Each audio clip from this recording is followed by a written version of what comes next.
बिस्मिल्लाहिर्रहमानिर्रहीम अस्सलामुअलैकुम वरहमतुल्लाहि वबरकातुहू। आज का हमारा टॉपिक ज़िना की मज़म्मत के हवाले से है। सूरह नूर की बड़ी मशहूर आयत मुबारक है, आयत नंबर 2 18वां सिपारा। अल्लाह पाक फरमाता है अज़्ज़ानियतु वज़्ज़ानी फ़जलिदू कुल्ल वाहिदिम मिनहुमा मिअत जल्दा वला तअख़ुज़कुम बिहिमा रअफ़तुन फ़ी दीनिल्लाहि इन कुंतुम तुअमिनून बिल्लाहि वल यौमिल आखिर वलयशहद अज़ाबहुमा ताइफ़तुम मिनल मुअमिनीन। अल्लाह पाक फरमाता है जो जिना करने वाली औरत और जिना करने वाला मर्द हो तो इनमें से हर एक को 100 कोड़े लगाओ, और अगर तुम अल्लाह और आखिरत के दिन पर ईमान रखते हो तो तुम्हें अल्लाह के दीन में इन पर कोई तरस न आए, और चाहिए कि इनकी सज़ा के वक्त मुसलमानों का एक गिरोह मौजूद हो। अब यहाँ पर देखिए, अगर गैर शादीशुदा औरत मर्द औरत जो है वो जिना का इर्तिकाब करते हैं तो मज़हब इस्लाम में 100 कोड़े लगाने की सज़ा है, और अगर शादीशुदा ये अमल का इर्तिकाब करते हैं तो इन्हें संसार करने का हुक्म है। याद रखिएगा, मज़हब इस्लाम ने ये बयान की तरफ आता हूँ। सबसे पहले कुरान की एक दो आयत देख लें। अल्लाह पाक ने एक आयत मुबारक में इरशाद फरमाया वला तक़रबुज़्ज़िना इन्नहु कान फ़ाहिशा व साअ सबीला, और बदकारी के पास ना जाओ, बेशक वो बेहयाई और बहुत ही बुरा रास्ता है। अब अहादीस में देखें, नबी करीम सल्लल्लाहु अलैहि वसल्लम ने इरशाद फरमाया। इस हदीस पाक को हज़रत अबू हुरैरा रज़ियल्लाहु तआला अन्हु ने रिवायत किया।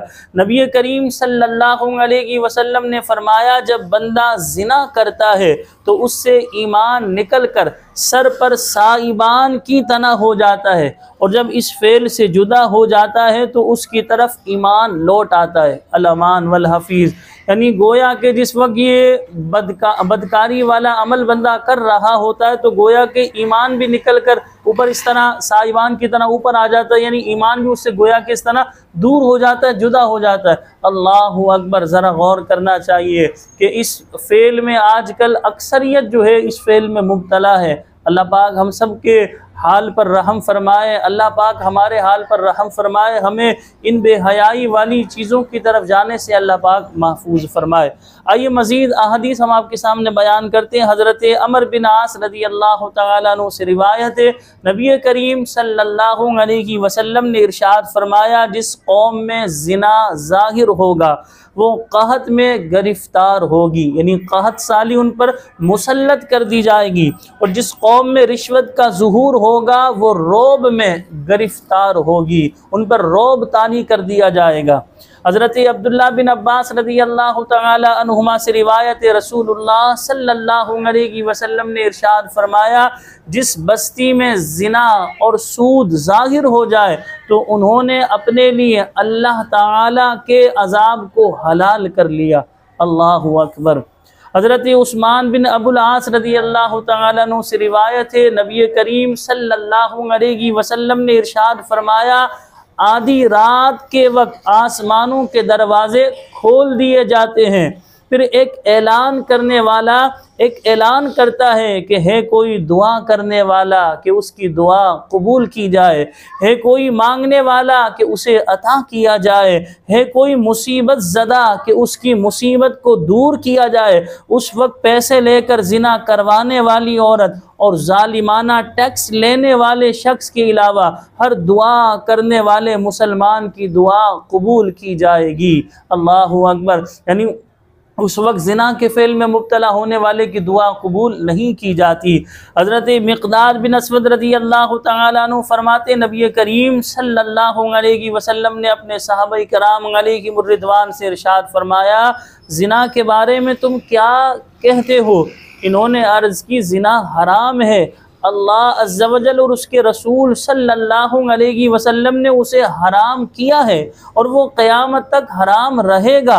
रसूलुल्लाह सल्लल्लाहु अलैहि वसल्लम ने इरशाद फरमाया 10 औरतों के साथ जिना करना अपने पड़ोसी की औरत के साथ जिना करने के गुनाह से हल्का है। यानी 10 औरतों के साथ जिना किया जाए और जो है अपने पड़ोसी की औरत के साथ जिना किया तो लिहाजा ये गुनाह इन 10 औरतों से ज़्यादा भारी है। यानी ये 10 औरतों के साथ किया, गोया के पड़ोसी की औरत के मुकाबले में ये हल्का है। तो लिहाजा क्योंकि पड़ोसी का एक एतबार होता है कि यार ये मेरा पड़ोसी है, खैर खा है, तो उसके साथ जब ये अमल किया जाएगा तो कितनी बड़ी ये खयानत है। लेकिन गुनाह दोनों में है। हज़रत अब्दुल्लाह बिन अमर रदी अल्लाह तआला अन्हुमा से रिवायत है, हुजूर पुरनूर सल्लल्लाहु अलैहि वसल्लम ने इरशाद फरमाया, जो शख्स अपने पड़ोसी की बीवी से जिना करेगा तो क़यामत तक अल्लाह अज़्ज़ व जल उसकी तरफ नज़र रहमत ना फरमाएगा और ना ही उसे पाक करेगा और उससे फरमाएगा कि जहन्नमियों के साथ भी जहन्नम में दाखिल हो जा। अल्लाह ताला हर मुसलमान को जिना जैसे बदतरीन गुनाह और इंतहाई मज़मूम फ़ेल से बचने की तौफ़ीक अता फ़रमाए। देखिए हमारी सोच, हमारी निगाह, हमारी सोहबत जब पाकीज़ा होगी तो इस बुरे फ़ेल से हम बचने में कामयाब होंगे। आजकल फ़ी ज़माना जिना के, बेहयाई के, फुहाशी के असबाब बहुत ज़्यादा है। बाहर निकलो तो बेहयाई, मोबाइल इस्तेमाल करो तो बेहयाई, कोई सी भी ऐप इस्तेमाल करें उसमें बेहयाई। इसी तरह जो है आप कहीं किसी ऑफिस में जाते हैं, बैंक में जाते हैं, अलगर्ज कहीं भी इंसान जाता है, शादी ब्याह का मामला, बेहयाई। यानी आजकल जिना के असबाब बढ़ते जा रहे हैं। फुहाशी उरियानी की वजह से जिना ये आम होता चला जा रहा है। अल्लाह पाक मुसलमानों को इस बुरी सिफत से महफूज फरमाए, निगाहों की बंदा हिफाजत करे। जो इंसान हराम देखने से अपने आप को महफूज रखता है, हराम देखने से अपने आप को बचा कर रखता है, तो अल्लाह तबारक व तआला उसे सजदे की ऐसी लज्जत अता फरमाता है कि उसे किसी और चीज़ में इतना सुकून नहीं मिलता जितना सजदे में इंसान को सुकून मिलता है। तो लिहाजा अपने आप को हराम देखने से बचाए, हराम बोलने से बचाए, हराम सुनने से बचाए, इसी सोहबत से अपने आप को बचाए जहाँ इस तरह की बेहयाई वाली बातें की जाती है। अक्सर नौजवान आकर हमसे मस्जिदों में मसाइल पूछ रहे होते जिनकी उम्र 15, 16, 17, 18 साल होती है कि हम इस बुरे फेल में मुब्तला हैं कि 2-3 महीने से हम हाथ से अपने आप पर गुस्ल फ़र्ज कर रहे हैं, हम इस गुनाह से बचना चाहते हैं, हमें इस गुनाह से बचने के हवाले से बताइए। तो हम उन्हें बताते अपनी सोहबत को पाकीज़ा करें, ऐसी जगहों पर ना जाएं, ऐसे दोस्तों के पास ना जाएं जो आपको इस तरफ लेकर जाते हैं। अल्लाह पाक हम सब के ईमान की हिफाजत फरमाए, हर गुनाह से अल्लाह पाक मुझे और आप सबको महफूज फरमाए। हमें अपनी दुआओं में याद रखिएगा। अस्सलामु अलैकुम व रहमतुल्लाहि व बरकातुहू।